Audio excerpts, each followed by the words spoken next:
और वह शुरुआत भी इसी भगवान श्री राम की नगरी अयोध्या से हुई थी। उस लक्ष्य में सफलता प्राप्त हुई है, लेकिन राजनीति में कुछ गलत कार्य भी हुए हैं। उनको सुधारने के लिए भी हमने आज भगवान श्री राम से आशीर्वाद लेकर के अपने सामान्य जन चेतना मंच के माध्यम से अपने साथियों के साथ एक सुधारवादी यात्रा आरंभ की है।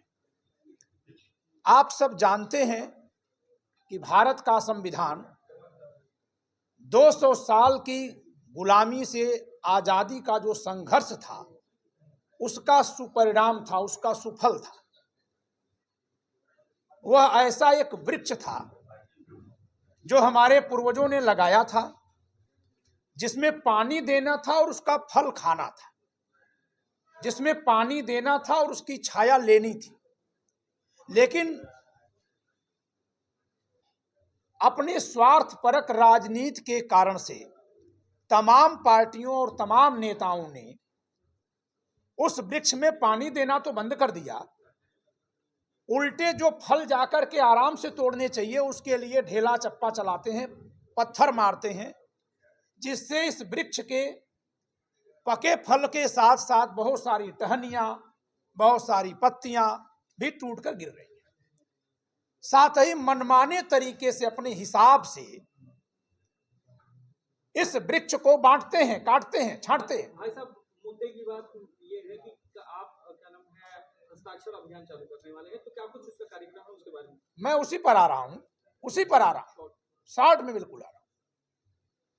इन्होंने सबको जो लेकर चलने की बात थी, जो संविधान में मूल में लिखा है, हम भारत के लोग भारत को एक संपूर्ण प्रभुत्वशाली देश बनाएंगे और हर एक व्यक्ति को गरिमापूर्ण जीवन देंगे, हर एक व्यक्ति को न्याय देंगे, उसकी जगह पर राजनीतिक पार्टियों ने कानून बना करके जातिगत विभाजन को बड़ा कर दिया, हमारे बीच दीवारें खींच दी। आज स्थिति यह है कि किसी भी जाति के साथ अगर अन्याय हो रहा है तो वह अन्याय सरकार करती है, सवाल सरकार से होना चाहिए।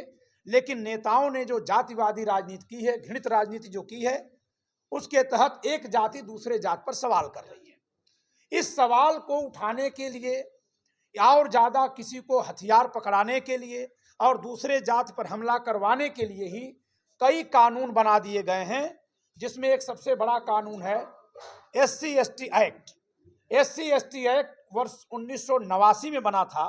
उस समय की परिस्थितियां रही होंगी कि इसकी कोई आवश्यकता रही होगी, लेकिन बाद में 2014 में जो चुनाव हुआ है लोकसभा का, जो सबका साथ सबका विश्वास के नाम पर हुआ, जो अन्ना आंदोलन के बाद हुआ, जिसमें कोई जातिगत भेद नहीं था, सबको एक साथ लेकर चलना था, लेकिन चुपके से नरेंद्र मोदी सरकार ने दिसंबर की आखिरी तारीख 31 दिसंबर 2015 को SC/ST एक्ट संशोधन अधिनियम 2015 पारित कर दिया और इस अधिनियम को 2.5 गुना से ज्यादा बढ़ा दिया।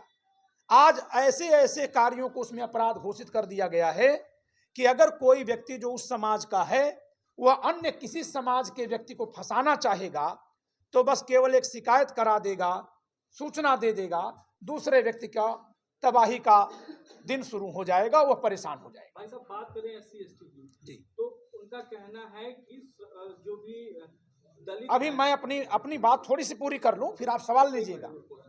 मैं सवाल लूंगा, उसके बाद बहुत लंबा बताएंगे ना, मैं सवाल लूंगा, उसके बाद मैं सवाल लूंगा। अभी रुक जाइए थोड़ा सा, उसके बाद मैं सवाल लूंगा। कोई लंबा नहीं होगा, आप सवाल मैं लूंगा फिर। हाँ, मैं सवाल लूंगा लंबा, जिसमें जाति भेदी विधान किया गया है। 23 में से 13 कानून 13 बार भाजपा ने किया है, जिसमें 6 बार अटल बिहारी वाजपेयी की सरकार ने, 2 बार उनके ही समर्थन से VP सिंह सरकार ने और 5 बार नरेंद्र मोदी सरकार ने। महज 6 वर्षों के कार्यकाल में अटल बिहारी वाजपेयी ने जातिगत आधार पर संविधान में 6 संशोधन किए हैं। क्या हमको आपको पता था?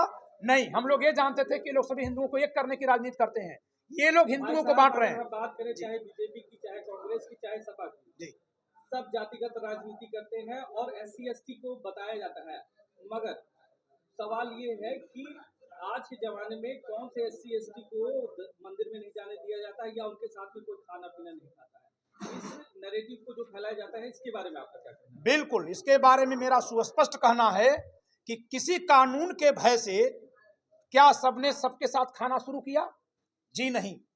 हम लोगों को सबको सब लोग जब एक दूसरे से समझने लगे, स्कूल में जाने लगे, पढ़ने लगे, शिक्षा का स्तर जब बढ़ा, अपने आप लोग बदलने लगे, साथ में खाने पीने लगे, साथ में बैठने लगे। लेकिन इन नेताओं ने हम सबके इस आपसी मेल को जो स्वाभाविक तरीके से हो रहा था, उसको रोकने के लिए ही एक नैरेटिव खड़ा किया कि कहीं मंदिर में नहीं जाने दिया जाता, कहीं लोग साथ में नहीं खाते। कहाँ नहीं जाने दिया जाता, यही कहाँ नहीं सवाल खाते। से है जी